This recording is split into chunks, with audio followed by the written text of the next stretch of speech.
엄마, 이제 집에서 나가셔야겠어요. 아들이 차갑게 말했습니다. 뭐라고? 이 집은 엄마 집인데. 아니에요. 작년에 제 명의로 바꿨잖아요. 이제 제 집이에요. 하지만 너희가 엄마 모시겠다고 해서 그건 그때 얘기고요.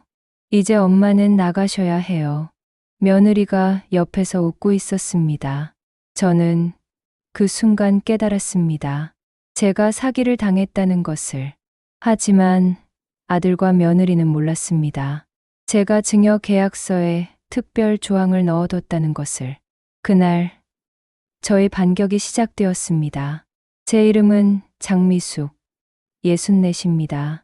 오늘 여러분께 들려드릴 이야기는 자식의 배신과 어머니의 지혜, 그리고 3년 만에 이뤄낸 정의에 관한 것입니다.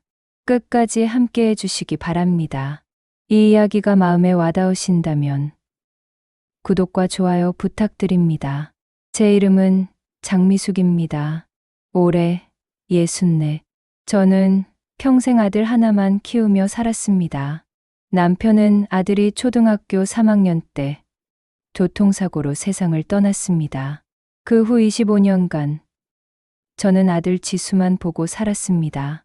식당에서 일하며 학원비를 댔고 밤에는 청소 일을 하며 대학 등록금을 모았습니다.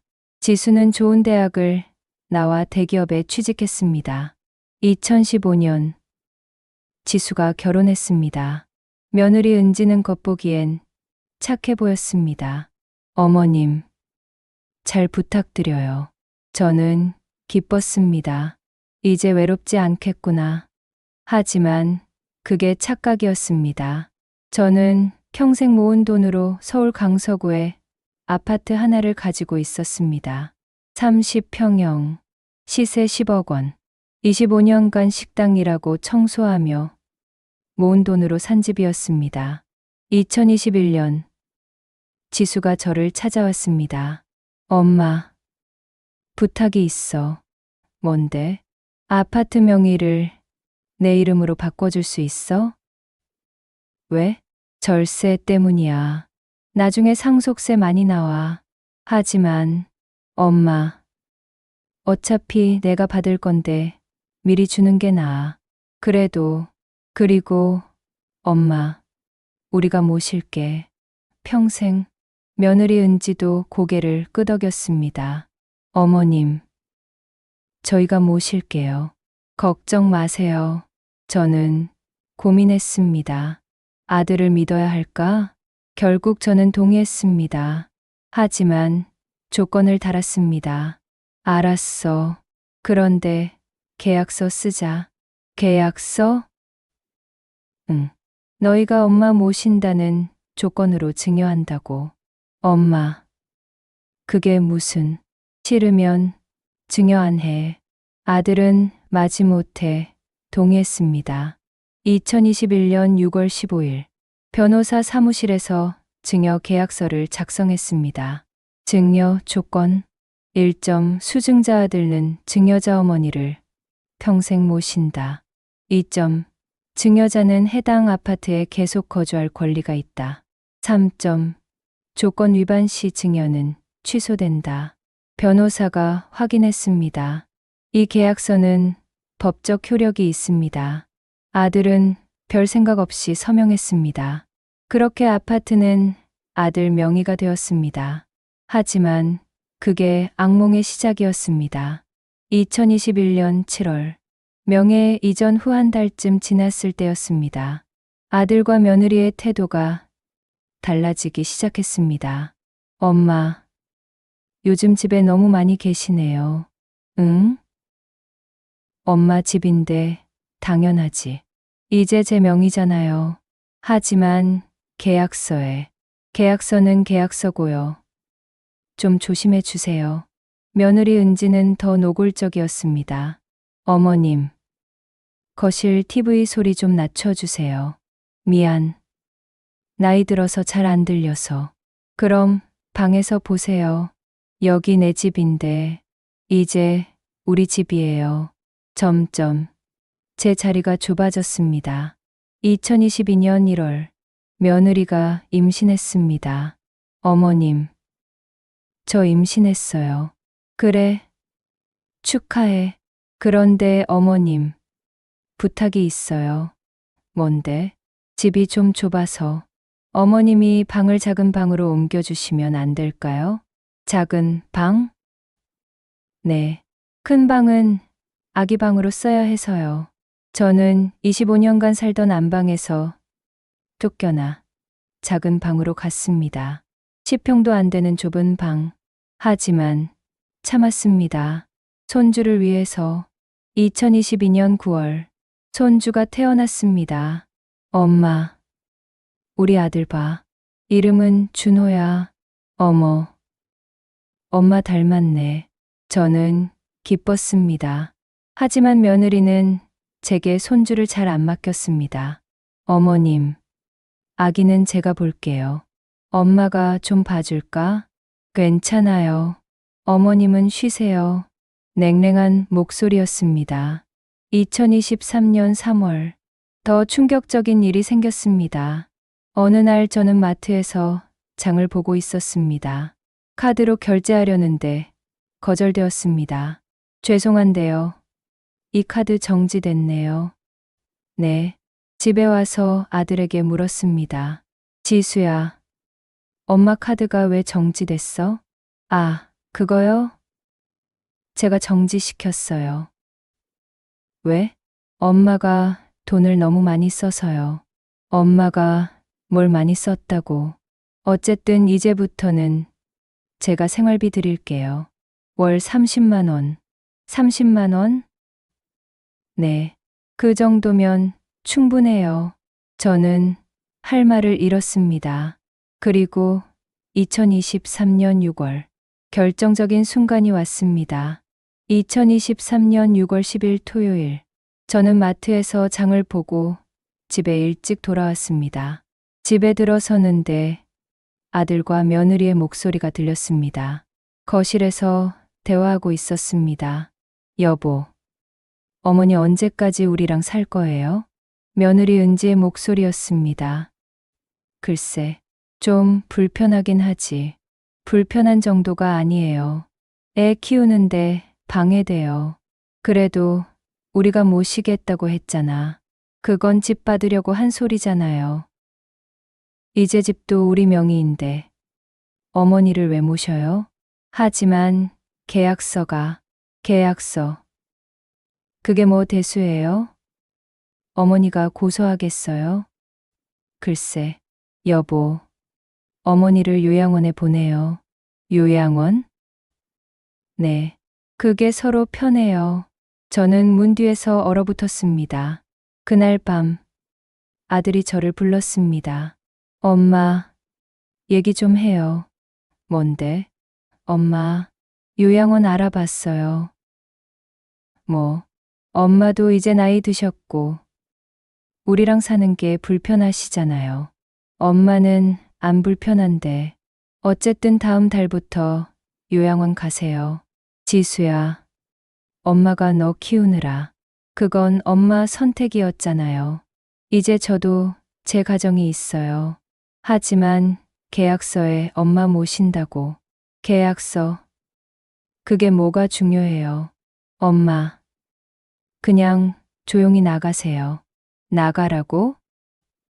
네. 이제 이 집은 제 집이에요. 저는 눈물이 났습니다.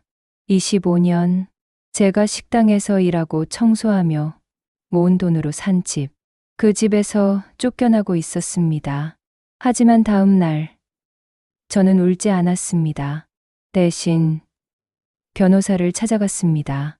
변호사 사무실. 변호사님, 증여 취소할 수 있나요? 증여 계약서를 보여주세요. 저는 계약서를 꺼냈습니다. 변호사가 꼼꼼히 읽었습니다. 여기 보세요. 조건 위반 시 증여는 취소된다고 되어 있네요.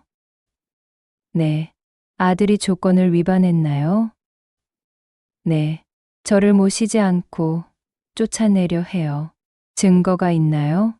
저는 휴대폰을 꺼냈습니다. 녹음이 있어요. 아들과 며느리의 대화를 녹음한 파일을 틀었습니다. 어머니를 요양원에 보내요. 이제 이 집은 제 집이에요. 변호사가 고개를 끄덕였습니다. 이 정도면 충분합니다. 증여 취소 소송 가능합니다. 이길 수 있을까요? 계약서가 명확하니까 승소 가능성 높습니다. 얼마나 걸려요? 1심 1년, 항소까지 하면 2에 3년 걸릴 수 있습니다. 그동안 저는 일단 집에서 나오지 마세요. 거주권이 있으니까. 하지만 아들이 강제로 못 쫓아냅니다. 법적으로 의뢰인님께 거주권이 있어요. 저는 그날부터 버텼습니다. 아들과 며느리는 저를 쫓아내려 했지만 저는 나가지 않았습니다. 엄마, 왜 안 나가요? 계약서에 엄마 거주권 있어. 하지만 너희가 강제로 못 쫓아내. 변호사한테 물어봤어. 아들은 할 말이 없었습니다. 2023년 7월 소송을 제기했습니다. 증여 취소 청구 소송. 동시에 손해배상도 청구했습니다. 정신적 피해 3억 원. 2024년 6월 1심 재판이 열렸습니다. 서울중앙지방법원 민사합의 12부. 저와 아들이 마주 앉았습니다. 판사가 입장했습니다. 원고 측 주장을 들어보겠습니다. 저희 변호사가 일어섰습니다. 재판장님, 이 사건은 조건부 증여입니다. 증여 계약서를 제출합니다. 계약서가 법정에 제출되었습니다. 여기 보시면 수증자는 증여자를 평생 모신다는 조건이 명시되어 있습니다. 하지만 피고는 이 조건을 위반했습니다. 증거를 제시하겠습니다. 녹음이 재생되었습니다. 어머니를 요양원에 보내요. 이제 이 집은 제 집이에요. 엄마는 나가세요. 법정이 조용해졌습니다. 아들의 얼굴이 굳어졌습니다. 또한 피고는 원고의 신용카드를 정지시키고 월 30만 원만 주며 학대했습니다. 이는 명백한 조건 위반입니다. 따라서 증여 취소를 청구합니다. 피고 측 변호사가 일어섰습니다. 재판장님, 피고는 어머니를 모시고 있습니다. 모시고 있다고요? 저희 변호사가 반박했습니다. 요양원에 보내려 한 것이 모시는 겁니까? 그건 어머니를 위한 거짓말입니다. 녹음을 들어보셨잖습니까? 판사가 서류를 검토했습니다. 한참 후 판사가 입을 열었습니다. 계약서의 조건이 명확합니다. 수증자는 증여자를 평생 모신다. 하지만 피고는 이 조건을 위반했습니다. 따라서 증여는 취소됩니다. 아파트 소유권은 원고에게 환원합니다. 그리고 피고는 원고에게 정신적 손해배상으로 3억 원을 지급하십시오. 저는 눈물이 났습니다. 이겼습니다. 재판 후 아들이 다가왔습니다. 엄마, 미안해요. 이제 와서 미안은 필요 없어. 저희가 잘못했어요. 다시 기회는 없어. 넌 엄마를 배신했어. 엄마, 아파트는 다시 내 명이야. 너희는 나가. 하지만 저희가 갈 곳이 그건 내 문제야. 엄마는 25년 일해서 이 집 샀어. 내가 뺏을 수 없어. 며느리 은지도 왔습니다. 어머님, 제발, 며느리. 너는 처음부터 엄마를 이용할 생각이었지. 아니에요. 녹음 다 들었어. 거짓말하지 마. 저는 돌아섰습니다. 2025년 현재 저는 제 아파트에서 혼자 살고 있습니다. 아들과 며느리는 전세로 이사 갔습니다. 손주 준호는 가끔 봅니다. 한 달에 한 번 정도. 아들이 데려오면 하루 보고 보냅니다. 엄마, 정말 용서 못해요? 용서는 했어. 하지만 다시는 못 믿어. 3억 손해배상금은 받았습니다. 그 돈으로 노후 자금을 마련했습니다.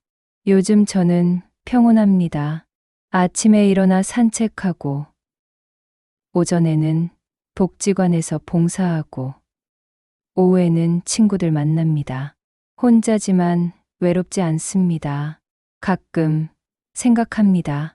만약 제가 계약서를 안 썼다면 지금쯤 요양원에 있거나 아파트를 빼앗기고 거리에 있었겠죠. 하지만 저는 준비했습니다. 그래서 이길 수 있었습니다. 지금 이 글을 듣는 여러분, 자식에게 재산을 물려주실 때 조건을 다세요. 계약서를 쓰세요. 그것이 여러분을 지킬 유일한 방법입니다. 장미수, 64. 자식에게 배신당했지만 법으로 이긴 어머니의 이야기였습니다.